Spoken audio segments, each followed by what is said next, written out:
Hello and Mingalaba, welcome to MI Radio's Myanmar Today. I'm Henry Zin. Pyidaungsu Hluttaw discusses getting a loan for Bago-Kyaikto highway section.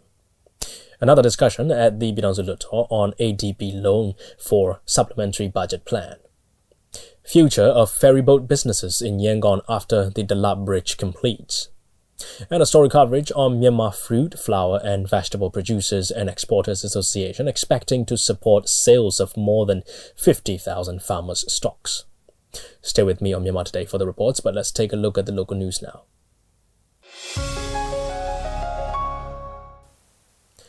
The fifth meeting of the 47-member leading committee of the 8th State Sangha Mahanaika Committee was successfully concluded at the Mahapathana Cave in Thirimingala Hill in Yangon on Monday. Members of the committee discussed religious issues and activities conducted during the first period of the duty of the third branch of the 8th State Sangha Mahanaika Committee and made resolutions. Joint Secretary Sayadaw of the State Sangha Mahanaika Committee approved the report on activities conducted during the first period of the duty of the third branch of the 8th State Sangha Mahanaika Committee. Pyidaungsu Hluttaw Deputy Speaker and Chairman of the Joint Coordination Committee on Hluttaw Development, Utuntun received International IDEA Myanmar Head of Mission, Mr. Mark Bago-Kyaikto, and his entourage in Naypyidaw on Monday. During the meeting, the officials discussed matters related to organizing workshops on capacity building and Hluttaw development, negotiation between the JCC and the IDEA Myanmar for signing an MOU, and possible training for Hluttaw processes for new MPs who will enter the Hluttaw in 2021. Union Minister for Health and Sports Dr. Myan Tway hosted the delegates of the Defeat NCD partnership in Naypyidaw Monday to explain the project on prevention and control of non-communicable diseases in Myanmar.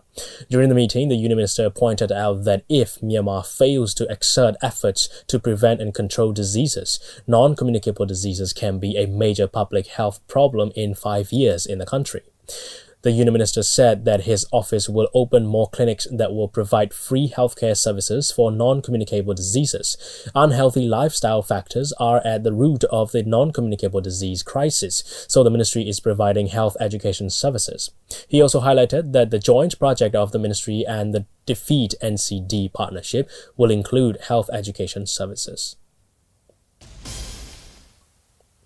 The Ministry of Planning, Finance and Industry have released an announcement on the 3rd of July saying that the Committee for Remedying Economic Effects of COVID-19 made a decision to put in an additional 100 billion kyats into the COVID-19 fund. This decision was made in order to continue providing financial assistance to businesses negatively affected by COVID-19. The fund will go to the businesses that manufacture agricultural, livestock and fisheries products, export commodities, import substituted products, the supply chain of domestic products in the whole process for the export sector, food supplies, overseas employment agencies and vocational training schools. The Union government has been organizing relief flights for Myanmar citizens to return from overseas amid the suspension of international flights due to COVID-19 and prevention and containment measures against the disease implemented by the host country. However, Myanmar citizens who need to travel abroad for urgent matters are also facing difficulties. Therefore, the Union government will be organizing relief flights and special flights abroad for the following purposes. Citizens with emergency medical treatment or surgical appointments abroad. Citizens and seamen required to return to overseas workplaces on time. Scholars and students going abroad for studies either on government or personal programs and other urgent matters. The majority of foreign nations are still restricting entry on the basis of COVID-19 protection and containment. Myanmar citizens wishing to travel abroad are advised to carefully read the COVID-19 measures and immigration requirements of the respective countries they are traveling to and to closely adhere to them as well. That's all with the local news, and we'll dive right into our first report now. On the 6th day of 2nd Pyidaungsu Hluttaw's 17th regular session, Hluttaw representatives discussed getting a loan from ADB for the new Bago-Kyaikto highway section, as well as getting a loan from JICA for Bago-Kyaikto new road section development project, which includes the construction of sit-down bridge. Here's the report. The new Bago-Kyaikto highway section is to be implemented with the assistance of Asia Development Bank ADB, and new sit-down bridge Kyaikto is also to be constructed with the loan from Japanese International Cooperation Agency JICA under the project of Bago-Kyaikto New Road Section Development. Pyidaungsu Hluttaw discussed about getting $483.8 million loan from ADB and getting the loan of 27.779 billion yen from JICA for these two projects. Hluttaw representatives presented the suggestions and supported points on the third day of second Pyidaungsu Hluttaw 17 regular session held on Monday. The new Bago-Kyaikto highway is 62 km long, 4-lane road. The road is to bring better connection between Yangon region, Bago region, and Mon State. The project is estimated to end in 2027. It will include 4 interchanges, 248 bridges, and 102 underpasses. The estimated budget is $483.8 million, including $87.77 million for contingency budget. The new Bago-Kyaikto highway section is shorter than the current 2-lane road, and it will reduce the travel time by 55 minutes. Currently used Bago-Kyaikto highway road is 96 kilometers long, and it is close to residence infrastructure, which caused difficulties for road extension. Years later, there will be terrible traffic jam, which leads to slow in freight transportation. Bago-Kyaikto Myanmar Simange ha Bago Myanmar data twin Nangan Myaja under Greater Mekong Sub-Region East-West Economic Corridor, this project will connect with a road which crosses Vietnam, Laos, Thailand, and Tilawa Yangon of Myanmar. This new Bago-Kyaikto highway is also to connect with Bago-Tanlin Road, Yangon Outer Circular Road, Hantauri International Airport, and Yangon-Mandalay Road, so that it can provide transportation network to the whole country. Moreover, noise barrier system will be installed, which is the first time of installation in Myanmar. Additionally, it will be constructed in order not to be affected by flood. It will serve as the safe place for any accidents or flood in the areas it crosses. The highway road is to be connected by a new bridge over Sit-down River, and for this bridge, it is proposed to get 27.779 billion yen from JICA as part of Bago-Kyaikto New Road Section Development Project. Bago-Kyaikto New Road Section Development Project includes 3 main parts: construction of sit-down bridge Kyaikto, installation of laboratory equipment in Central Training Center Tuana, and upgraded Central Training Center Tuana. Sit-down Kyaikto di Sauchen, Japan Yan, second Konga, billion. Kimi Santa Gria Dassinger, Yanga, General Tonya Dadama, Litonya Li billion. Under Bago-Kyaikto New Road Section Development Project, 17.975 billion yen is to be used for the construction of sit-down bridge, Kyaikto. 0.404 billion yen for installation of laboratory equipment and 2.171 billion yen for upgrading Central Training Center, Tuana, and the remaining is for commodity price changes, consultation fee, and contingency plan. The total loan is accounted for 27.779 billion yen. The purpose of the constructing sit-down bridge Kyaikto is to enhance the connectivity between Greater Mekong sub-region and Yangon eastern part. The project will bring employment, socio-economic improvement, and for Myanmar engineers to be equipped with advanced technology. Hluttaw representatives also highlighted the necessary things to take account of when getting loan and to use the loan effectively. The Pyidaungsu Hluttaw is continuing further progress for the loans in its upcoming meetings. News reported by Dala from Myanmar International Radio. That's a report on the Pyidaungsu Hluttaw's discussion on getting a loan for the Bago-Kyaikto highway section. We'll move on to the next report. The second Pyidaungsu Hluttaw's 17th regular session continued the 6th-day meeting in Naypyidaw on Monday. Following this session, representatives of Pyidaungsu Hluttaw discussed the response to the impact of COVID-19 with the total loan of $250 million from the Asian Development Bank. Pyidaungsu has more. The second Pyidaungsu Hluttaw's 17th regular session continued the 6-day meeting in Naypyidaw on 27 July 2020. Following the session, representatives of Pyidaungsu Hluttaw discussed the response to the impact of COVID-19 with the total loan $250 million from Asian Development Bank (ADB). As a follow-up discussion, different representatives of Pyidaungsu Hluttaw discussed to carry out Supplementary Budget Plan to respond the impact of COVID-19 with Asian Development Bank's loan. Major Winlwin U, Tamador representative, discussed and suggested taking the loan from the ADB. COVID-19 ပတ်သက်ပြီးပြည်ပချင်းငွေအနေနဲ့ကမ္ဘာ့ဘဏ်ကနေ Fast Track COVID-19 Facility ခေါင်းစဉ်နဲ့အမေရိကန်ဒေါ်လာတန်း90 Essential Health Service Access Project ကနေအမေရိကန်ဒေါ်လာ9တန်း ADB ကနေ Great The government received foreign loan programs $50 million under Fast Track COVID-19 Facility, $5 million for Essential Health Service Access Project from World Bank, $6 million from Greater Mekong Sub-Region Health Security Project, $30 million for additional financing, and another $1.5 million for infectious disease, medicine, and medical utensils, $700 million from IMF, and 30 billion yen from JICA.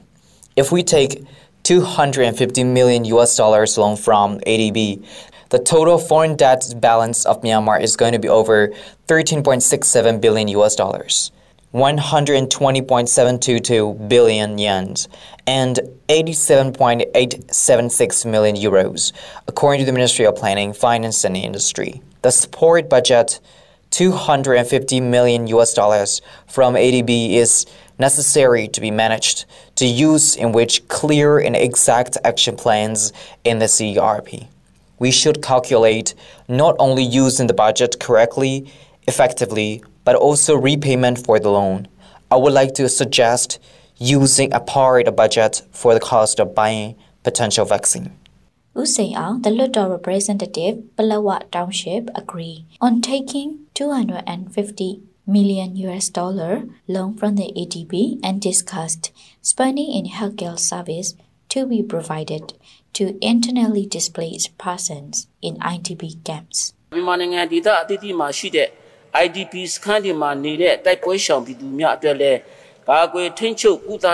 ADB loan should be spent on the COVID-19 healthcare measurements for the IDPs who lives in various relief camps around Myanmar, which needs to be handled and carefully and seriously. We can't excuse on the fault of bad transportation or instability conditions in these regions. The relevant officials from the Ministry of Home Affairs need to conduct these programs to reach the required IDP camps. Following the section, U Kin Cho, Hluttaw representative from Limeboi Township, also suggested. The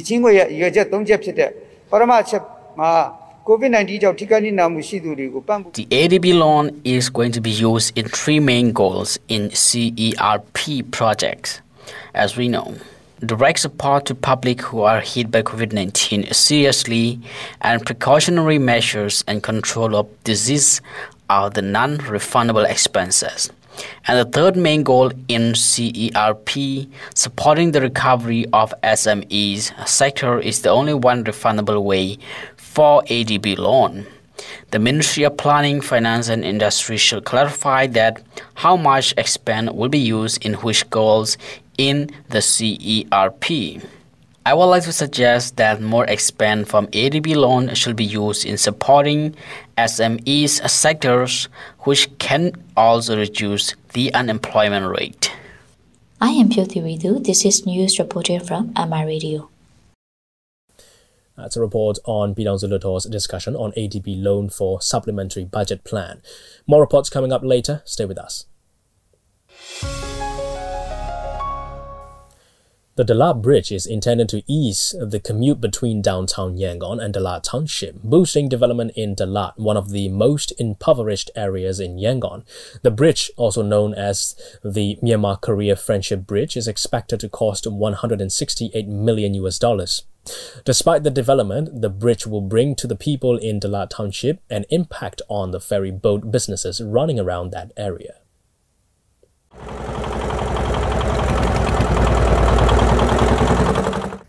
Ferry boat workers are worried that the Dala Bridge, once completed, will take away their jobs.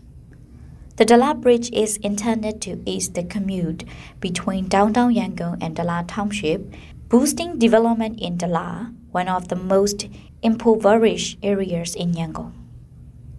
The bridge, also known as the Myanmar-Korea Friendship Bridge, is expected to cost $168 million. The South Korea Economic Development Corporation Fund contribute $137.8 million and $30.3 million from Myanmar government. Uso Meu, chief of ferry boats, Dala Township, shared his opinion towards the future of the boats after the bridge project completes. The number of passengers has dropped. Our daily income has decreased. We do not earn much, and so we have to share our earnings. Compared to the pre-COVID period, the situation is not back to normal yet. The income has dived into as low as 2/3.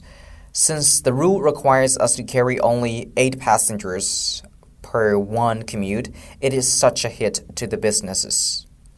After the bridge completes, we think the income we make will drop, for instance, from 7,000 chats to 5,000 chats. Of course, people will use the bridge, but those who want to travel the areas, such as Stanze Market and Nyangbinli Market and 15th Street, will use ferry boats. The cable-stayed bridge is designed to be 1,872 meter length, 49 meter in height and 151 meter in width, and comprised of 4 lanes. It is expected to take about 3 years to complete. The Dala Bridge project continued despite the COVID-19 outbreak. Kolatri, ferry boat owner, Dala Township, also shared. The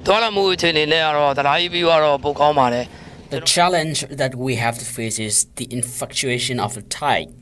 As the bridge is there, the ferry boats have to be careful in maneuvering the boats between the tide and the bridge. It is very risky. We can help each other if the boats broke down, if the bridge doesn't exist. But if the bridge is added to the picture, it will be very challenging to save the boats.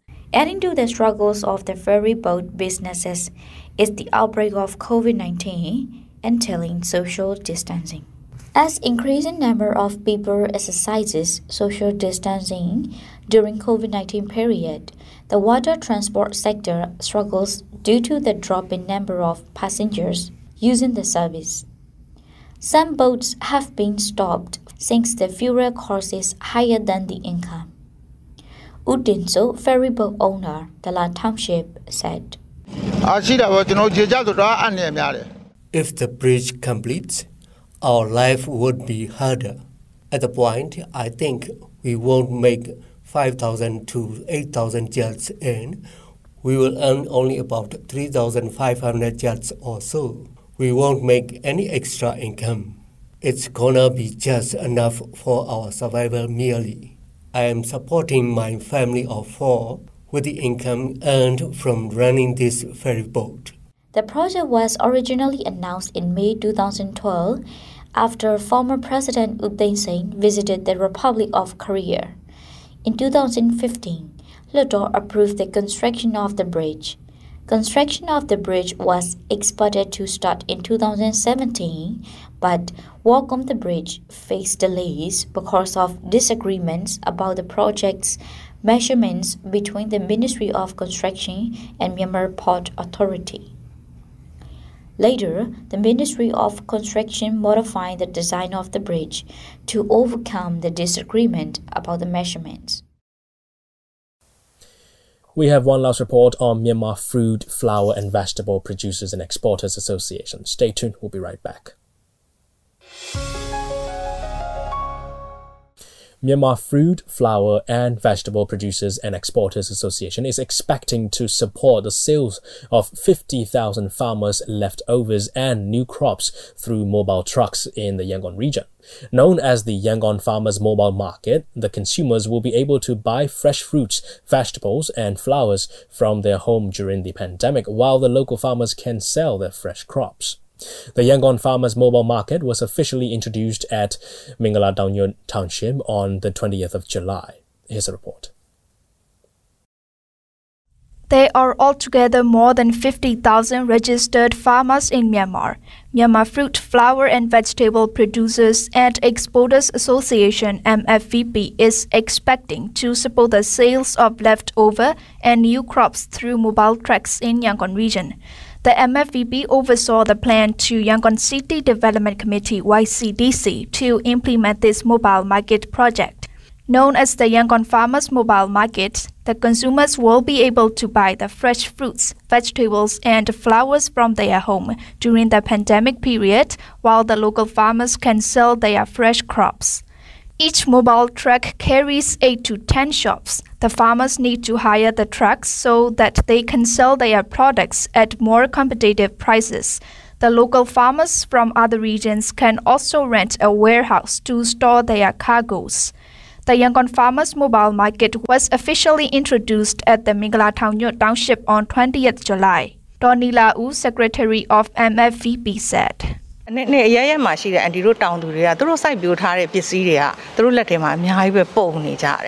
the pandemic period, the farmers from all over the country have unsold leftover crops in their hands.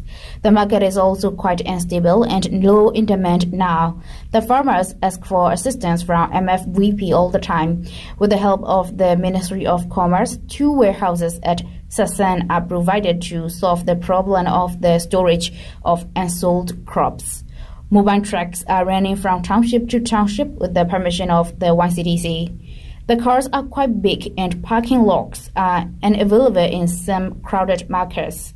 As the cars have to stop a bit further from the markets, some residents miss it. Cold storage is not ready to store the crops, so the vegetables perish in a short amount of time. That's why we have to ask the farmers to export the daily usable amount of crops.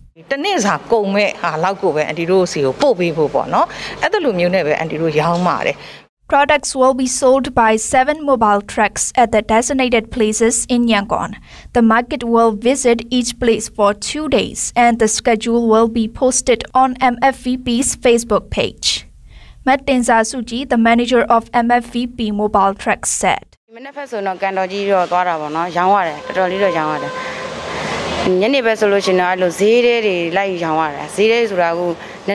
We start with Kanoji in the morning, then we sell at the markets like Nandawin Market in the evening. Pineapple, pomelo, and guava are the best selling. Customer responses are really good as the products we sell are organic and no chemical pesticides are used. They ask if the fruits are safe before they buy, and we say yes. We also have honey. Customers are satisfied with our low prices. Today, we sell almost everything. Usually, 1/3 of the damaged products is left. We don't have any difficulties as both of the suppliers and customers are satisfied. The MFVP is also arranging to sell the crops on the mobile market, which are almost unmarketable compared to the seasonal crops. Furthermore, the local farmers can hand over their crops to the MFVP to sell in the market. Dotintinla, the plantation owner, said.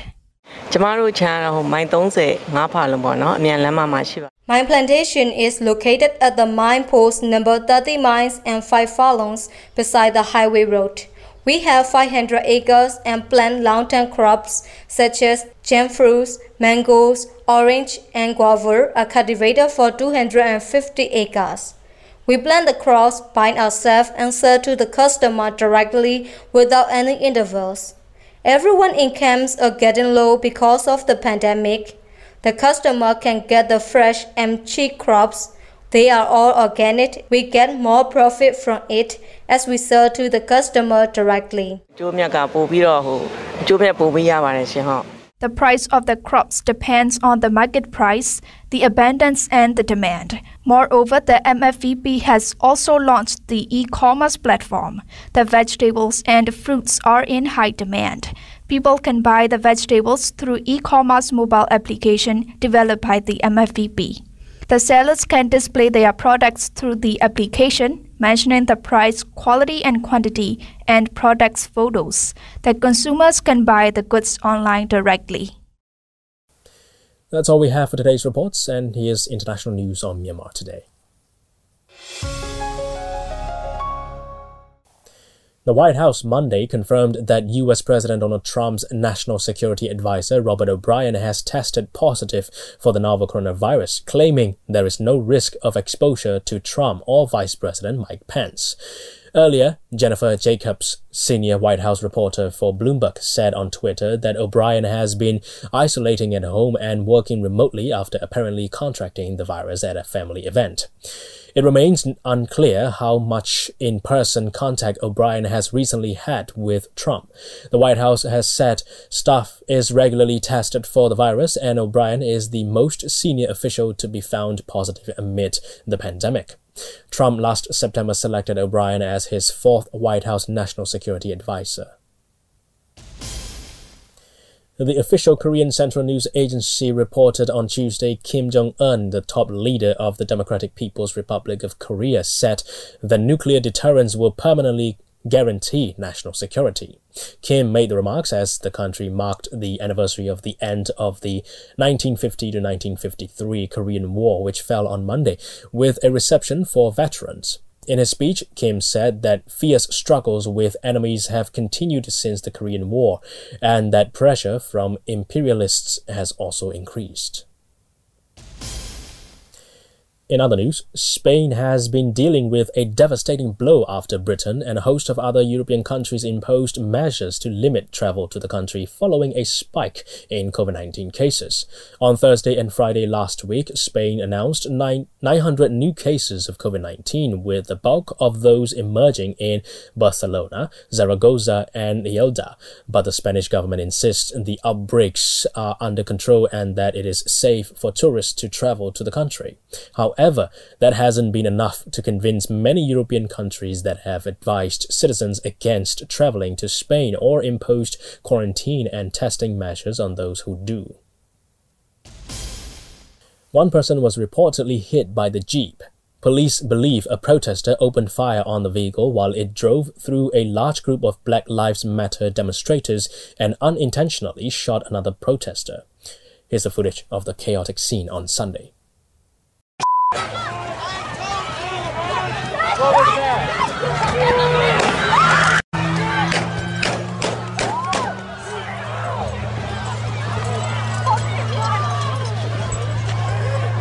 Yo, is everybody okay over there?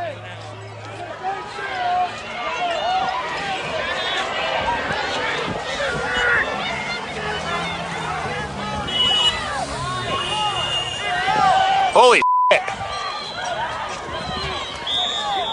There's a cop that, excuse me.